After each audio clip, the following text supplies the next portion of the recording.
Hello, everyone. My name is Steve Price. I am the instructor for both micro and macroeconomics, the Econ 4 and Econ 2 online. And I want to introduce you to both classes in this lecture. Their structure is exactly the same, although the content, of course, will differ. What I want to start with is to show you how our class is structured online.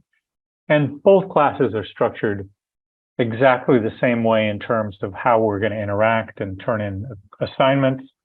And again, of course, the content will be different. Now, to start off this semester, I sent out an announcement to you. Notice the announcement pops up right here. If you go to your settings, if you go up to account and settings, you can set these announcements to go to any email address you'd like it to go to, preferably one that you check often. And so if you haven't done that already, go to account and make sure it's sending you updates whenever there's an announcement. And this announcement was simply welcoming you to this class and saying that I will be posting the class videos as soon as I conduct a class for which I record them. And today will be the first class video following this brief introduction. So you can click on announcements and go and look at previous announcements in this class and the current announcement. Now going back to the main homepage, and I want to show this in the view that you will see it as a student. We have announcements here. We have the syllabus that I'll talk about a little while later. Then we have grades, so you can check your progress in the class. It is currently populated with all of our assignments here. So you can see notes, a quiz, a writing assignment. We get down a little further. We see a peer discussion, elasticity, carbon, pollution taxes, and we see writing assignments.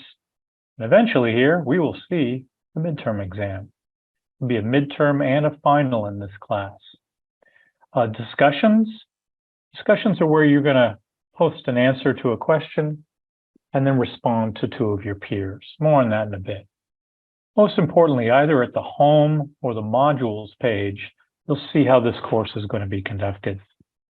Going here to chapter 1, here you can see our textbook is free and available to you online. It's free both in the PDF version or in the online version. The online version tends to load a little quicker. You can see a reading assignment here. Now note what I'm going to do every week is that the Tuesday lecture posted either Tuesday afternoon, and likely it'll be Tuesday afternoons and evening. At the worst case scenario where it takes some time to caption my lectures, it might be the next morning. What I need you to do on Tuesdays is read the chapter that's assigned, and we can see that on the calendar tool. Calendar tool has all of our assignments for the entire semester. If you click through, you can see the reading assignment. Notice each Tuesday, reading a chapter.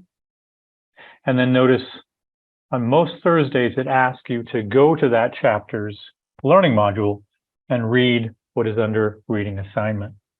Notice our due dates are on Sundays. So if I go back to our next class, what I'd ask you to do before you watch the second video is to read chapter 1 and read the articles. So if you click here, read chapter 1.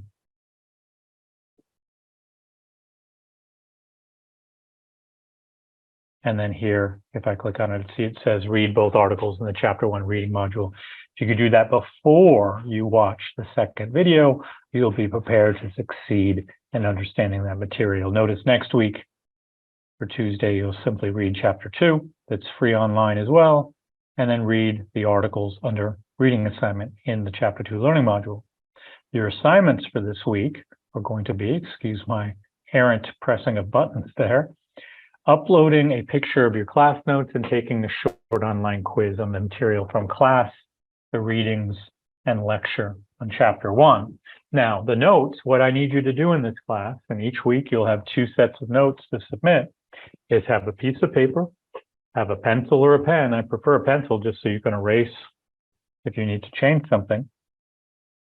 And write out everything on the board that I say you need to write out. If there's a whiteboard, if there's a blank screen where I draw something, or a camera on a screen that shows me drawing on a piece of paper, you need to copy that into your notes. If I ask a question of the class and give class time to answer that question, I need you to write out the answer to that question to the best of your ability and from your perspective. Those notes need to be complete. To get the points for each note, you need to do a complete listen and watching of the lecture video, following all the instructions therein. If you don't do that, you will lose most of the points for those lecture notes. Note that as we move forward into the following month, February, notice we have a similar setup each week, and that is notes due, a quiz due, and some weeks we'll have a writing assignment. We're going to have a total of 4 writing assignments. 4 writing assignments worth 50 points each, 5% of your grade. In total, those 4 writing assignments are worth 20% of your grade. So for this week, I simply want you, before you watch the next lecture video, read chapter 1 and read these 3, some short, some longer, talked about in chapter 1. And I'm going to ask you to write about these most weeks during our second lecture. So you'll have to answer questions with the presumption that you've done the reading assignment. It's going to be very difficult for you to have complete notes without having done the reading assignment before watching and taking notes and responding to questions in the lecture videos. Note, I also have in learning modules other videos. So here's a Khan Academy video. If we go through further weeks, you'll see I have Khan Academy videos to just give you another way to understand the material. Notice here under online assignments, I have a study that I referenced in our first lecture video. I'll be posting the first lecture video here above class number 1 notes. Be putting in the second lecture video before class 2 notes, and you'll simply click on the quiz here to take the online quiz. Now, I think what's best for you to do is to do this on your phone. On your smartphone, if you have one, you can find this assignment. If you download the Canvas app, you can click on upload, and you can upload a picture that you've taken with your smartphone to this assignment. If you know how to, I'm really hoping people will save this image as a PDF file or a JPEG file. More information about that later. For right now, I'll accept any files. You simply press upload, find that picture on your phone, and upload it. Now, if you only have what I have here in front of me, this camera, you can also take a picture of your notes using your camera and a program on your computer that takes pictures, which all modern computers will allow you to do, and upload that file. Going back, you'll see there's also a quiz this week.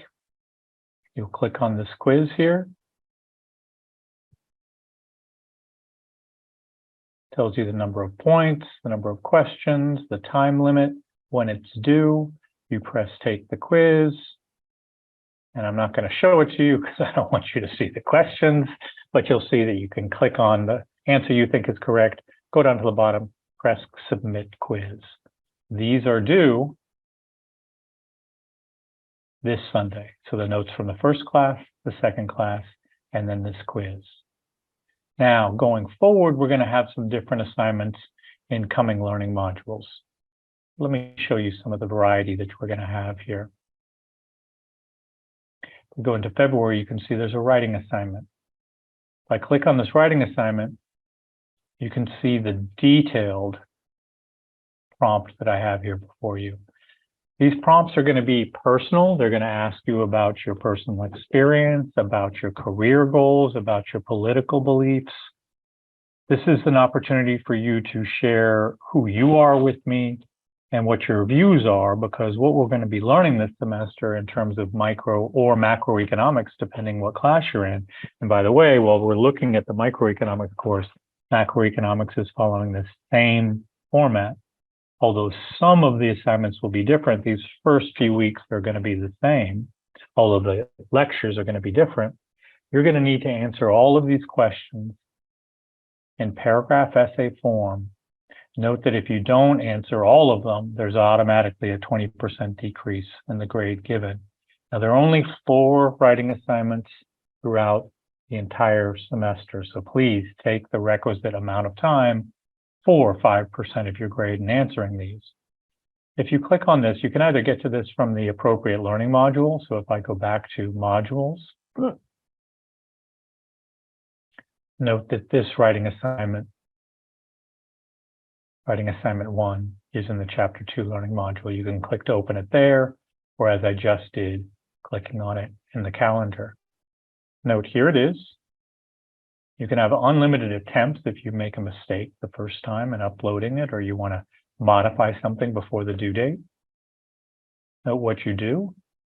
Answer all these questions on a separate word processor. It is possible to type them here, but I would not recommend it. I'd rather you upload a file. So you can click here, or you can drag and drop a file here. You need to produce this using a word processing program. Your writing assignments need to be typed, and they will be checked for plagiarism. The other thing that we'll get to for a couple of assignments is we'll have a peer discussion unrelated to the writing assignment. Note here for that first writing assignment, go back to the first writing assignment right here. You will then post that into a peer discussion. This peer discussion is one where you will respond to one another about their opinions in the writing prompt. I'm going to give you more information about this as time goes on. We don't need to know about this for 2 weeks, so I'm just going to stick to the information you need to know now. Later on in the semester, for issues that I think we need to spend some time understanding, rather than just listening to a lecture, less than writing an entire writing assignment, there are peer discussions. And so there'll be a peer discussion on the carbon tax, on a pollution tax. And so I'm going to leave student view because you can't see it right now. These writing assignments here, note, will also have some articles to read. Then they'll have you respond to a series of questions. You'll do that by pressing reply here. And then you're going to be asked to find somebody you agree with and discuss in detail why you agree with them. And then also you're going to find somebody that you respectfully disagree with, and you're going to be respectful in your discussion with them, even trying to find a compromise between your belief system and theirs. You're going to need to do these 2 responses in 4 to 5 sentences of length. Now, just introducing you the broad scope of where we're going. This is not important to understand right now because I will go back over these assignments later in the semester during our class lectures. Right now, for the first 2 weeks, we're worried about uploading our class notes and taking the in-class quiz. So note, if I go to course syllabus, it does outline what's due each class. And then here is our syllabus. So in the syllabus, I'd like you to read it. I'm not going to read it to you. I just want to highlight that I am here to try to help you navigate college success, not only success in learning micro or macroeconomics. Again, let me stress that these syllabi for micro and macro are exactly the same in content and structure. While this says micro, this also applies to macroeconomics or Econ 2. If you have any problems learning our material or simply dealing with life around succeeding in college, UCollege has many resources, and I'm more than happy, I'm eager to help those who need help in succeeding. I know college was a difficult time for me, and so I want to be here through any difficulties and help you through difficulties that, frankly, I didn't get the kind of assistance I would have liked to have had. Now, note that I'd like you to use Canvas, the email function on Canvas. If I go to Canvas page and go to email, note that I can click up here to create a new message. You select the course that you want to send a message in, and then you type in Steve Price, and it's automatically addressed to me, and you write your message and send to me there. I have office hours on Monday, Wednesday, Tuesday, Thursday between 2 and 3. I'm at the Chico Center Tuesday, Thursday. I'm in my office, the main campus, on Monday and Wednesday. On either day, you can click on this link. Wait there for a moment. Once you enter to that Zoom waiting room, I'll get a message you're waiting, and I'll come and join you. Now, I really believe that it's important for us, even though this class is online, to have a sense of community and relationships in our learning process. You read here, it's really important to me to understand that your relationship with the course material is also how you feel about it, how you see the world differently, how you see it in more detail, but you're also reacting to how I see the course material and how you respond and react to the way I see it. You're also going to be interacting through peer discussions with your peers and understanding how they feel about the material. Economics is about choice. Economics at its heart, if it's about choice, is about political decisions, and we're all going to have different viewpoints. And again, like I mentioned briefly, in these writing assignments, I'm going to focus on who you are, what your goals are, and how this class material is going to relate to you personally, your relationship to this material and where you want to go professionally, and how this material will impact your professional life, because economics, every single unit is going to have an impact either on your private life or your professional life. So note, the notes, the class notes, which you need to take a picture of and upload each Sunday, are worth 10 points, and there are 30 of them. That's a full 30% of your grade. An important portion of what's important to me in your participation is being active and listening, watching, and documenting everything in our class sessions. If you miss time, if you skip forward and miss things, you will not get credit for your notes. Notice the 4 writing assignments, as I discussed, worth 50 points each. We'll talk more in detail in my future lecture videos on those prompts. Then we will have peer discussions both on those writing assignments. So you will post your writing assignment in a discussion posting and respond to your peers. There will also be 4 additional peer discussions for just you in the online class. What I'm going to be doing is recording my face-to-face class for our lectures. To me, teaching economics using videos that I used 2 years ago, that by the way I have, and would be easier for me to do, would not be serving you, because economics is a very temporal subject. What we're studying is changing constantly. The world is changing constantly. And if we're going to enjoy this study of economics, what's better than to apply these principles to what's happening right now rather than 2 years ago? So that's why we wait a little bit to get our lectures, so they're fresh. There's something that's happening now, and you'll be able to hear some of the discussion that we have in our classroom and hear their responses to what we're studying and their questions. Second to last, we'll have a midterm and a final. These will not be multiple choice. These will not be things that you can excel on without studying. You will have, unlike my face-to-face class, your notes available to you. So the questions will be tweaked a little bit, so they're a little bit more difficult for you, since you will have the luxury of having your notes. You will have 5 to 7 questions asking you about a graph or a math problem or a conceptual problem, for which you will write your answer on a piece of paper, take a picture, and upload it to the quiz, and then it'll give you the next question. If you note, if you look on our calendar for the midterm at the end of March, you'll see there's a practice midterm where you can practice looking at a question, writing something, taking a picture, and uploading to make sure you're ready for this when we have this midterm in March. We'll also have a final at the very end of the semester.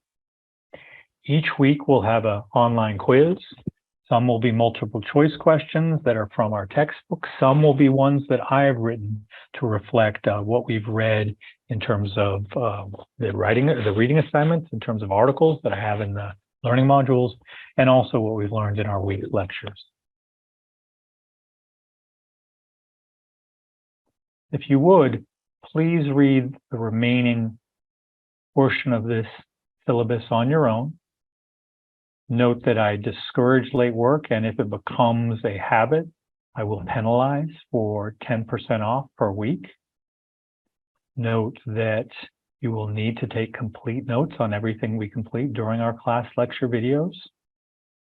Note that if you stop completing this course, miss 50% of the tasks over a 2-week period, or miss a midterm, or establish a pattern and not fully participating, you may be dropped from this course without further notice. I will likely warn you, but after a warning, then lack of participation will lead to a lack of enrollment or non-enrollment or disenrollment in this class. So I wanted to provide you this brief introduction of our syllabus, how our class is going to be structured. I know you still have questions, but I want to give you this information when it's necessary, just in time teaching. And so when we get to a point of the writing assignment, the peer discussions, I will be informing you much more about what those requirements are. If you would, wait just a half a second. This video is going to move on into a lecture for the first class for which you'll need to take notes. Thanks for your kind attention. I look forward to spending time with you online and interacting with you this semester. I want to treat your time like it's valuable, which it is, and we'll go over the important points at some point, but I really like first day of school, getting into it rather than just going over what we're going to go over. I don't see purpose there. So no offense, I guess, to my colleagues. I remember this being the worst day of any semester, this first day. So I want you to start, and I'll do a little lecture on this, and I want to get involved with you on this. The idea of cost-benefit analysis. The idea that every time we make a decision, we are weighing what's the benefit and the cost of that decision.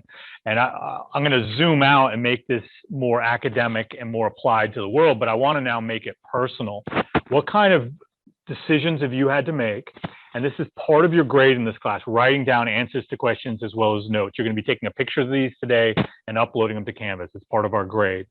So what kind of decisions have you made recently where you had to weigh the costs and the benefits? And tell me a little bit about that. How did you measure? How did you assess the cost? How did you assess the benefits? You getting what I'm asking here? Like, how about coming to class today? Did you assess the cost and benefits of not coming? But what would be the cost if you didn't show up today? Not be able to work, you might have been dropped. Yeah, there would have been a real cost, right? And I wouldn't add you back maybe, or what else? You didn't get to do something that you wanted to do, right? What's the benefit? Well, hopefully there's going to be one. We'll find one out. Yeah, hopefully, right? Hopefully if I do that today. What I'm going to get more into in this class is environmental policy. So when we look at some kind of solvent or some kind of something used in industry that needs to be cleaned up, to an environmentalist and to part of myself, I'd say, well, damn it, you clean up the whole thing, right? If you mess it up, you clean it up. But when you're dealing with economics, you're dealing with the reality that there are many different competing interests for resources. And so for an economist, you look at, well, what are the costs of cleaning something up in the environment versus what are the benefits? And more on that in a little bit. I want you to just take a second right now as I go around and introduce myself and give the syllabus to you all. Where have you had to deal with cost-benefit analysis in your life in detail? And if, do you find that sometimes when you were thinking about this, it was maybe some of the decisions you've made, maybe you should have done a cost-benefit analysis, but you just went ahead and did it, right? Sometimes we're just really instinctual and we go, I'm doing that, right? But in some decisions, maybe you did do a cost-benefit analysis. And economics is really a way, it's lots of things, as you're going to find out today and over the semester, but one is to take a really systematized approach, a really pragmatic, non-emotional approach to things. We deal with choices that companies and people and industries make, and human beings are inherently emotional, right? We are emotional creatures, and we want to think that we're not, but we really are. And economics tries to get us a little bit closer to that rational part of ourselves. But really where economics is going, and this has been my critique of my field, it's going more into a more complex view that we're not always rational. I mean, I'm hoping when you thought about your cost-benefit analysis, you were kind of doing a little accounting of, you know, sometimes I just make wild-ass decisions, right? And I think you were coming around to also, oh, but sometimes I really do apply logic to this. So economics is the science of applying logic, but then also to get back to my previous point, it's also bringing in also, but understanding that irrational part of our nature. And so one of the irrational parts of our nature is that we kill each other and we destroy the planet. So I want to talk a little bit about that in the context of macroeconomic or microeconomics. So here, if you would, let's write down some notes. So this is going to be part of what you submit. I'm going to ask questions. You're going to write down your thoughts. You're going to share them. And then you're also going to take down some notes where then we kind of learn some of the basics and then hopefully apply them in an interesting way. That's my job. So this is about cost-benefit analysis. I'm not going to ask us to share all of ours. I think we've shared with each other, and I'll get to look at these when I look over your notes when you submit them. So this is when we're in college, so we have to get down some basics here. To make decisions, we weigh the cost of a change with the benefits of that change. And generally, and I write generally on purpose here. Generally, we go with that thing where there are more benefits than cost. And I imagine some of you thought sometimes you've made decisions where maybe the cost outweighed the benefit. Is that always the reason not to do something? Maybe not, right? Maybe doing something really good for somebody else, a family member, somebody on the street. Maybe there's something we gain by doing that, and the cost exceeded necessarily the benefit. So it's not always the case that you always want to find more benefits than the cost. In business, do you want to do that? No? If you want to be in an altruistic, like a really helpful business, maybe that does help you long run with like your reputation. But bottom line, when you're getting started, I imagine you're probably centered around that. And I like that you went against the grain, because we're going to go a little against the grain sometimes. I'm going to teach you economics from the point of view of a very conservative, business is always right, from a more moderate conservative point of view, from a more liberal point of view that we need more regulations. And then I'm going to even give you some Marxism, like we need to tear this shit down and build it back up again in a new way.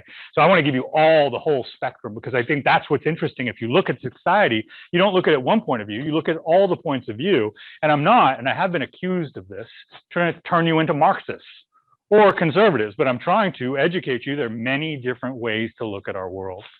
And so this one's I'm going to press up against maybe some of your morals here, because economics isn't immoral, but it kind of stands outside of morality and tries to measure things to understand how we can do things better. So if a decision leads to less human mortality, it's a complicated saying of what? Yeah, fewer people dying, right? If the decision involves saving some people, we need a way to measure the value of life. All right, so take a second here. If you write this down, how much is a life worth? Depends on the life, but what about the life? What figure?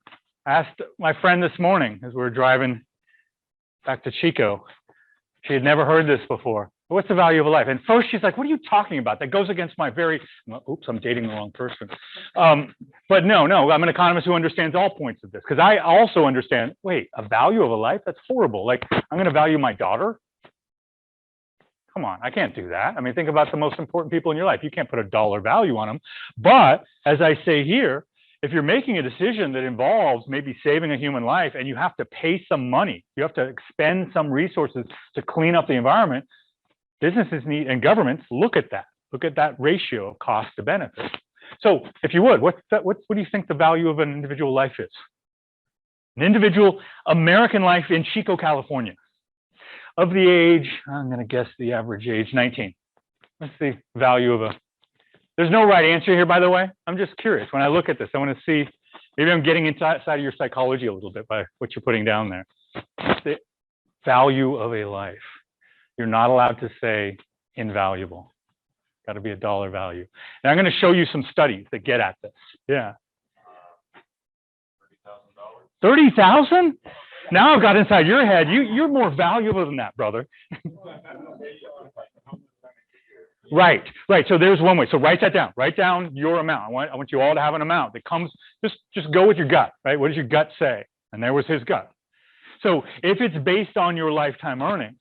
So when 9/11 happened, when the towers came down, the government had a pot of money from the insurance companies to pay out people. And so they paid out people to their families who died a certain amount of money. And that was based upon, their lifetime earning expectation. Now think about that. It's not all CEOs in the towers, right? Got janitors. And so the CEO's family got, right, X, millions, right? The janitor's family's got thousands, right? Is that appropriate? Some would say yes, right? In the practical world, that makes sense because maybe the families, to your point, because I know you're going like this, maybe the families of the CEO have a really high mortgage and the janitor lives with his family. It's as unfair as that is, right? But to you, I saw you emotionally reacting because I react the same way to this. There are other economists and thinkers who are saying, what about this? Instead of what your lifetime earnings are, because what a horrible, you're worth more than $30,000. Jeez. By the way, society puts $1 million into every American child to the time they're 18. So just think about that. And the number you've written down, we as a society, in terms of your medical care and your education, have put $1 million into you. So you're worth a lot more than 30, right? So another way of looking at this is, how many friends and how deep are those friendships? How is your family relationships? What's the complexity and depth of those relationships? Where do we really find happiness? In those interconnected webs of friends and family, right? I think that's my thesis. You tell me if I'm wrong, but that's your opinion about your life. So another way of looking at this is not how much money you make, but what your connections are with other people. Does that have problems too? Is that easy to do? That's not easy, right? So none of this is really open and shut. This is a difficult problem. So coming to class, you had to do cost-benefit analysis. Going to college in general. Let me just throw something out there. Why are you here? Right? And if you don't know, like what is it? If you don't know, then how can you fill it with the meaning that you need to, with the effort you need to make this valuable? I think many of you here, because you've heard the story that if you don't go to college, you won't do well, right? Is yes, no? Is that the message you're getting out there? Yeah, and I'd say that it's partially incorrect, because what you should be doing, you should be hearing a more general statement that what you need is skills, right? And college is not the only place to get skills. I mean, go to a trade school and you're going to get skills right away, and then you're going to get a great job. The auto shop here, the auto program right across the road there by Lowe's, for Butte College, they walk out of there with 100 plus after a couple of years and guaranteed placement, right? Is there any shame in that compared to getting a college degree? Hell no, right? In my opinion. And so if you're here just to get that diploma, so I'm getting to cost benefit analysis, and let's say you just kind of skate your way through classes. Okay, let me look at my schedule. Let me take the easy ones, right? And you get the piece of paper. Of what value is that? Because something I've always thought, and I mentioned in our last class, I mentioned every year to class, and I mentioned a few times, especially when I see our effort level falling, what are we doing here? Let's be intentional about our time here, because if we're just going through to get that piece of paper will get you an interview, maybe, but it won't get you the job, right? So if you're really intent on learning and soaking stuff up in college, then you're going to walk into that interview full of knowledge and confidence. So I think going to college can be a bad decision for some, getting to the final point, that you put 5 years, 4 years into something, don't work full time, and then come out and not do well, right? So college isn't always the payoff. So in a way, I'm saying this, I think you're looking at me kind of perplexed. What is a college teacher saying? Not everyone needs to go to college here. And it is that, I want you guys to make the best choices for your future. And maybe, best choice is, I'd say, going to college, but making sure you're putting full effort into getting what college can give back to you. Now, a business is always doing cost benefit analysis because they're thinking about what they're spending money on, and then what does that stand for? Return on investment. Write that down. Don't just write ROI, write return on investment, right? What is the percentage return they're going to get for the cost outlaid?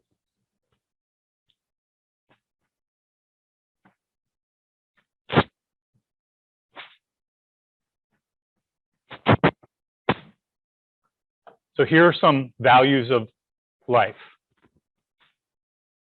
The average net worth of a family in 2013, $80,000. Life insurance policy, $160,000. A settlement, on 9/11, right? So what I was referring to earlier, $1.7 million. A wrongful death, $2.2 million. Average lifetime earnings. So there's maybe one reason you're going to college is to have higher lifetime earnings. And then, so this is a little dated right here. Right now, the current value of statistical life is about $15 million. right? And remember, it's not that you are worth $15 million. It is that if you die, when we're trying to, if you can be saved, I should say, and you can do some cleanup, that cleanup, if it's less than $15 million, should we do that? If it saves a life that's worth $15 million and it costs $10 million to do the cleanup, what do? You save a life, so you do the cleanup, right? But let's say it might save one life and it costs $1 trillion, right? And is that as much as we should value every human life, in my opinion, is that what we need to do with society's resources? Take $1 trillion to save one life, right? That's the hard truth of economics, right? That you have to look at this in a way that's unemotional. Can you read these here? No? So let me just summarize. These are different studies done over many years on different ways of valuing a life. One is $850,000. The highest is $20 million. And so here where it says labor market, they're looking at how much people earn over a lifetime. Contingent valuation is then asking you this kind of question. The one down below, but let me try something else. Somebody's dying of cancer and has some money and has a treatment that's available to them, and they're spending their own money on that treatment and deciding what treatment to take and deciding this one instead of that one. Are they not making a decision based on what they value their own life at, right? I will spend all my money on this chemo and this experimental thing because I really value my life, obviously, right? And another person says, you know what? I'm 85 years old. My body aches. I have, in all reality, I have a family member who's about that age, who's about that place where, you know what, do I spend all this money and time on treatment or I just go out, right? So in those decisions, we call that contingent valuation. We have within that a statement about how much we value our own life if we choose to take that treatment. So I've got a proposition for you. Only write down your answer here. Don't write this question. There's a monster right outside that room, right outside the door. I know this monster. I know him really well. You're looking like there's something actually there. So there's a monster out there, and there's a 1 in 100,000 chance that it's going to eat you. And I know this monster. It's pretty certain. It's about 1 in 100,000 chance. He lets 900 or 99,999 go. Then he gets hungry and he has that person. But I know him, and if I tell him, well, that person paid, he'll let you go. Does that make sense so far? I mean, of course, it doesn't make sense. It's strange and weird. Okay, so you can pay me a certain amount of money, and I will convince that monster not to eat you. How much money? And so in you putting down this number, you are putting down how much you value your life. How much are you willing to pay to get rid of that 1 in 100,000 chance that monster is going to eat you? How much are you willing to pay?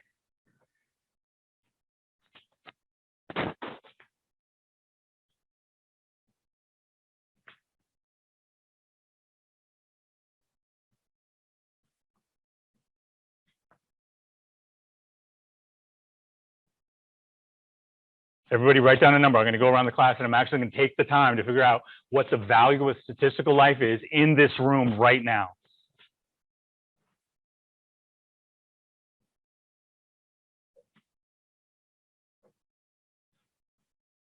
I think I might throw out the outliers though. We'll see. If we give you a small amount, we could be like, yo, he's cheap. Yeah, I'm going to judge every answer. Yeah, and then the person who says $1 million, I'm going to go, wow, what a narcissist. No, but yeah. But like, can you see how much we No. I have the relationship with him or her or they, the monster, right? spent the same amount of money, it would be the same odds. Yeah, but by you making this choice is saying something about how much I'm going to take an average of everybody. That's what I'm doing here. So this is a really good question. Is this what you could pay? So this has to be what you're able to pay right now. Right? This is not the monster's outside that door. And it doesn't have to, hey, listen, I'll take checks, I'll take Venmo, right? But it has to be Cash App, I'll take anything, but you have to have access to it. So if you really value your life, you might need to call the grandparents and the parents and rustle out some funds, but I need it by the end of the day.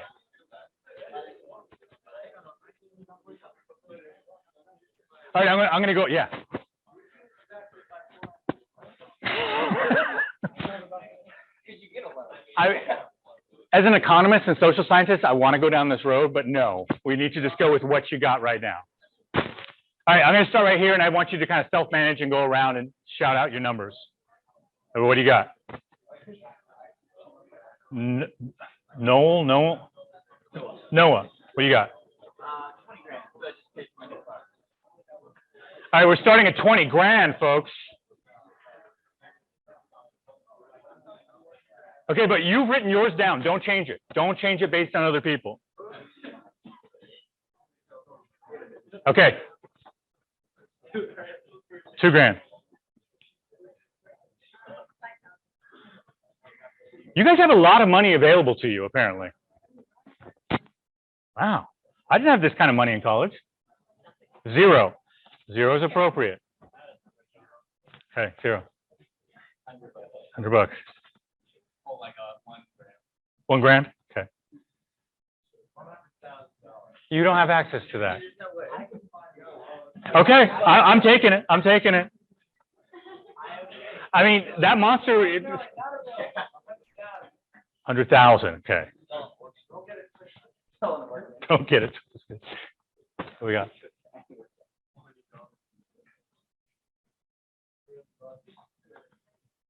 This is your life. Yeah, but it's a 1 in 100,000 chance. I mean, when you drive, what are you taking? A 1 in what? A million chance that you're going to die? Sorry. But you do that every day. Right. This isn't. It's a monster. 5 grand.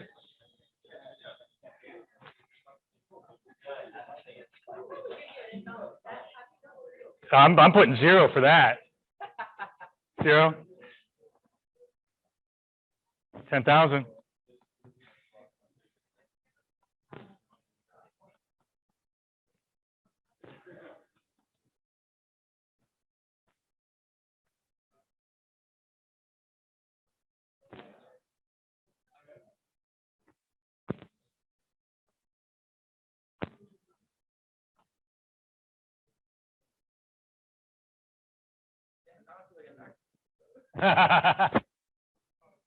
$500.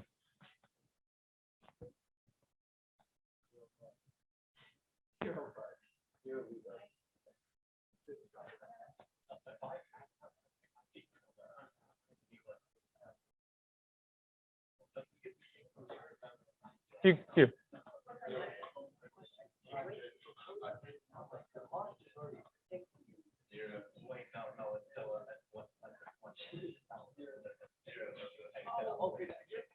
I got enough zeros. Got 2 zeros. No, bro. Yeah.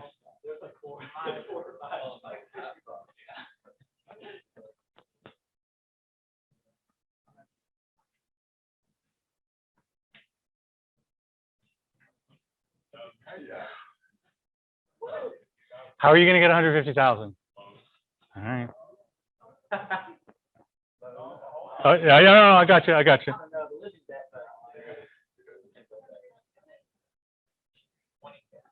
20K. I like the self-confidence we have in this room. Not everybody, but we have some self-important people here. This is good. What you got? How much?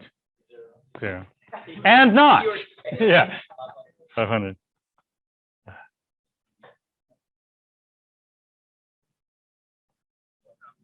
1,000.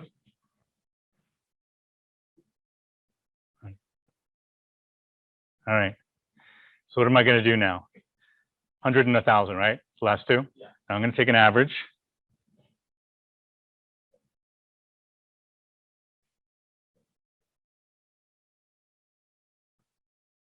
A1 to 40.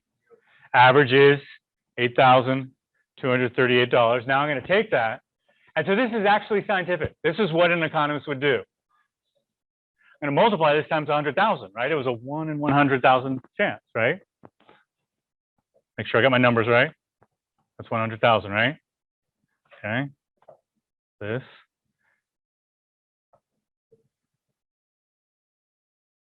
Wow. 823 million? You know what I'm going to do? We do have some outliers here. That's a little high. That's a little high. And I'll take out 2 zeros just to even that out. But I want to make a point with this because this happens with classes. It becomes, you get your whole life ahead of you. Of course, it's valuable. It's more valuable than mine. I'm, near retirement. So $200 million, $220 million. Now, if we're looking at an environmental project and the value of a statistic, okay, there's an environmental project in this classroom. There isn't a monster out there. That was only an example. And there isn't an environmental problem in this classroom. Okay, we clear? Okay, but let's say there's some asbestos up there. Don't start a rumor. Right? Let's just say that's there, right?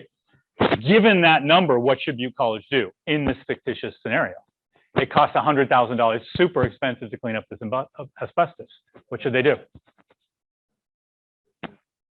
Absolutely, right? So the beauty of this number, while it sounds immoral that you're putting a dollar value on a human life, is that if it is, you use the methodology that we just did, of course, economists are going to do a little bit more than monsters outside of classrooms.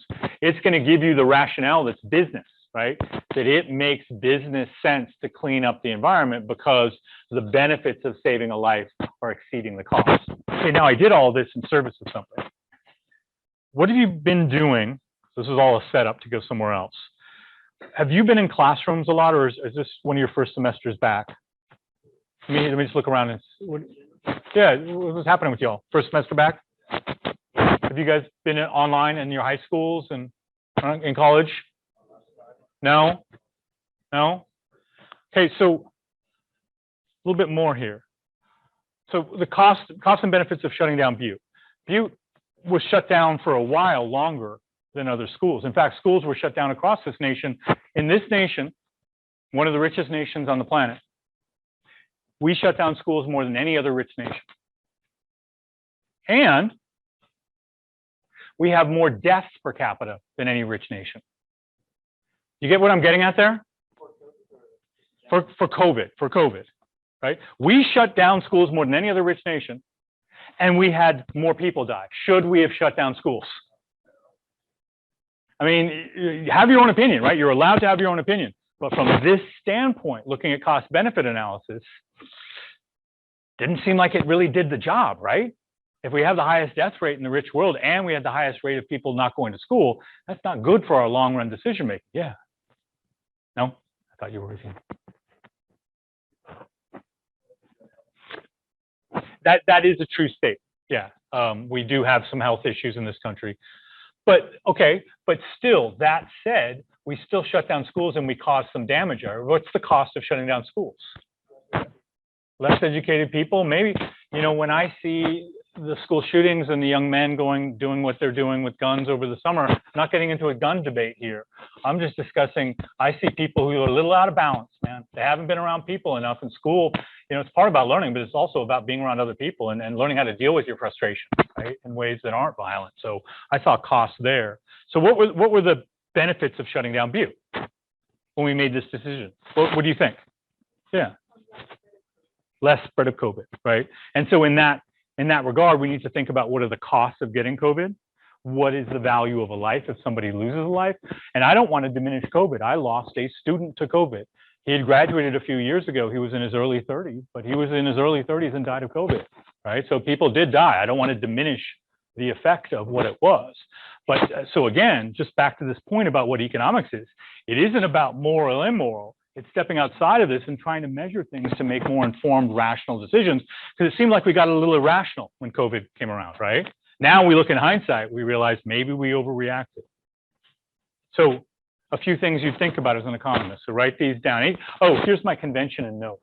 Whenever there's a bullet point or an outline point that's in red, so notice the C and then the outline, the bullet point, that's in red. It's something I want you to take down in your notes. So one of the things economists would look at, and notice something here that might seem counterintuitive, the cost of medical bills and lost work to getting COVID. The benefit is that you'd have less costs of having to go to the doctor. The benefits would be you would have that work and that income. So it might seem a little backwards. We'll come back to this idea later in the semester. I just wanted to get into some of the things today that economists think about and how we think about things. Then obviously, the value of the lives saved, but no one died, right? There were, as far as we know, no lives were saved. But can I know that for a certainty? Absolutely not, right? There's where uncertainty comes in, because maybe indeed a life was saved or more lives were saved because we shut down. And so what were the costs? Did any of you take online classes and feel like you didn't get the full value of your educational time and dollar? Yeah, I've heard that throughout, right? What did we cost you? You think? Yeah? Did you guys have a doubt about whether coming back? Those of you who rose your hands, you didn't really like the quality online? Yeah, you had a doubt? Yeah, did it make you think, you know, if it's online and I'm not really getting what I think I deserve here, maybe I should do something else? Were you thinking that, or were you full, no, I need to come back to View? Yeah, same? Yeah. Well, our enrollment's kind of down too. Chico State's down 20% right now. And I think part of it's because people kind of rethought what they were doing, right? We didn't understand what maybe the costs were shutting down. And so to your point about losing money, right? It's possible there's some lost income in that you had some gaps in your learning, right? There was a lot of talk here, and again, I'm going to be controversial, and that's what economics is, dealing with controversial subjects in a rational way. There was a lot of talk among my colleagues that it was inequitable to require students of color and from disadvantaged economic backgrounds to come to class in person, because they might need to work to support their families. Make sense so far? Makes some sense, right? I see the logic there. But what they weren't hearing from my perspective was, well, what about the effects on their learning now that then affect their income in the future? Right? You're just looking at one part of the puzzle. It's more complex than that. And I actually wrote something up for our administration and kind of got punished for it a little bit, saying that, you know, all the evidence shows that when you put students online, they learn less, and especially those from disadvantaged backgrounds. So are we doing this ass backwards or not? And yeah, that wasn't really heard. And so economists, that's another thing about economists. We come across as super, super rational, but it's not always going to be heard because we're dealing with, you know, human beings who are innately emotional and innately have their own viewpoints. And even facts are going to be difficult for people to take in to change their mind. So your second writing assignment is going to be about something you believe in, but you know others disagree. And then how can you understand their point of view? And then you're going to do something where you comment on each other's, where you're going to find somebody you disagree with. You're going to look at their facts, and you're going to have a, yeah, I know why you're laughing, but this is the point. We're going to have a thoughtful, respectful debate around that. Yes, we are. We definitely are. It's not Twitter on our discussion board. You'll see. You'll see, because you're going to model it for each other, and it's going to happen. But that's what economists do. We look at facts and data and try not to deal with the emotional side of our mind, even though it does come in. You know, this I'm not going to show you. You don't need to do that. So here's something, right? I would say, I don't know if you've been downtown, or are you all Chico locals? A lot of you? Does downtown feel vibrant? More than last year. A lot more, but I think relative to last year, I mean, anything would be a bump. I see, you know, some businesses still shut down, and I see that maybe shutting down Butte and Chico for the time we did, we lost a lot of students. And then we've got maybe, you know, I'm sorry to say this, I hope it's not true, a bit of a death spiral in Chico, in that we shut down, so the businesses shut down, then students didn't come back, and then homeless people were there and set up camp, and then that created a perception, rightly or wrongly, that Chico wasn't safe. I'm not making a comment about that.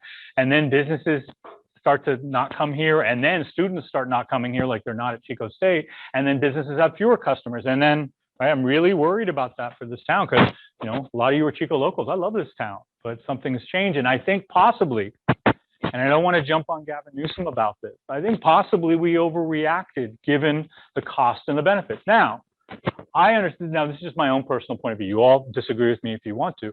I think it made a lot of sense to shut down before we had a vaccine, right? I mean, that made some sense. And it also makes sense that if you're of a risk group, to stay out of the public. But it did feel, from an economist perspective, and I can't wait to read the papers when people do these full studies, what was the effect of California's shutdowns on our long-term viability? And did we do the right thing? And so this is kind of an introduction of how we think. Do I have disagreements in this room? I'm curious about that, and I want disagreement. Disagreements with this kind of thinking? No? Please, please. When, like, would that have opened up then? Like, what day? Because it opened up. Right. I'll give you an example. So you're going to hear some of my frustrations because I want to be real with you. This semester, we're offering just as many face-to-face classes as we did last semester. Why aren't we offering more? Right? So there was still, yes, we've reopened, but it seems like we're not fully reopening. Does that make some sense? Because I don't have a firm date in my mind, because this is a strange lost year or 2 years that we've all had. It's almost like it's a fog to me now. But I do know that we're still not offering as many online face-to-face classes as we did in the past, and that's perplexing. And that gets at this kind of, I think we went too far to the point of, well, the cost of maybe losing one life is too large, rather than, hampering, I think, some people's education. Yeah, both of you, one after the other. I also feel like with online, a lot of people realize like classes that didn't really need to be in person for, like, I'll say like an English class. I feel like those DVDs were a lot of writing with that over and over again. Right. And a lot of people realize that, so a lot of people are just staying with online classes. They don't feel like they do. And I think that's a beautiful comeback to me about this. I want this agreement because, here is one thesis that I'm putting forward, but equally valuable to you all is that you're choosing a mix now, right? A couple in person, are going to be difficult, or you want to be in person, a couple are going to be online. So that actually was a benefit, right? Of maybe this long run change that we've made.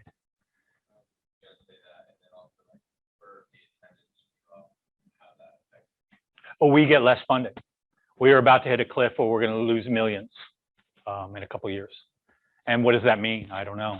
We'll see. But yeah, it really has. So then, cost benefit analysis about that decision. Now we've got a new decision before us.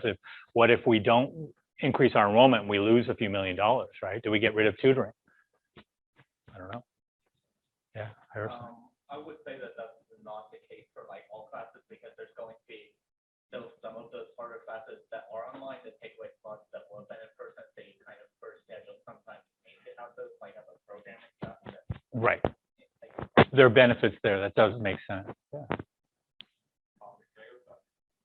You never have to ask to go to the bathroom. You're all 18 or yeah. No, that's respect. I appreciate respect. I should give you more respect. Thank you. Thanks for asking. But nobody ever asks again. Just go.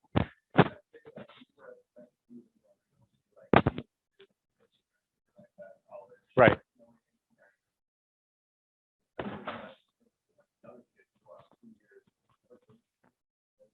Right. Right.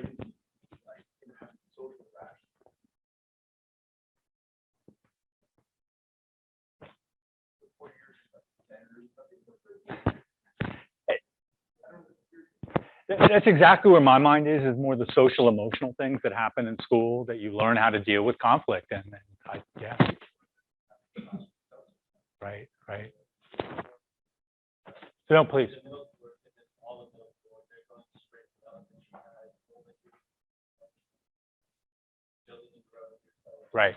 Right. One of the things I was going to show you, but I'm going to go past it, and I'm going to come back to you. I promise. Hold real quick, is that it seems like what we did is we listened to just one kind of expert, and that expert was on an infectious disease, right? So if you want to control infectious disease, what do? You shut down. But I'm not going after one person, right? But we listened to those types of experts. We did not listen to psychologists, right? Or early childhood educators. We just listened to that one set of people so this is another economic reality. Gather as much data as possible to make the best decision. Yes.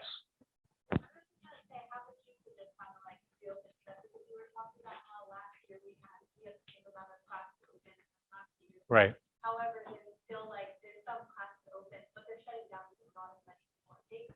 Right. We have a really tough problem. I don't claim that it's an easy problem to solve, but my message to my colleagues has been we need to be great at both. And we need to hold teachers accountable to be both great online and great in person. We need to offer both to you. And in fact, we need to lose some money on some classes face-to-face to just be here again for you guys. Because I think, the one thing we're going to learn in the next chapter is comparative advantage. And comparative advantage is, what time is it? 2:45? Yeah, score a code time. And so what is View College good at? I think it's really good at in-person quality education, right? And is what View College is known for online education? And I don't think that's the case, right? And so, yeah, this is a tough problem. Do you have any thoughts? A question? No, I was trying to get like perspective on your side to see like how we use it like last year. Okay, I'll give you a more pointed answer that relates to this. I think we incur the costs of having classes with small class size to have the long-term benefit of students knowing if they sign up for an in-person class, it's going to be good and it's not going to be cut at the last minute, right? Pay the cost up front for the benefit long-term, right? That's my thought on it.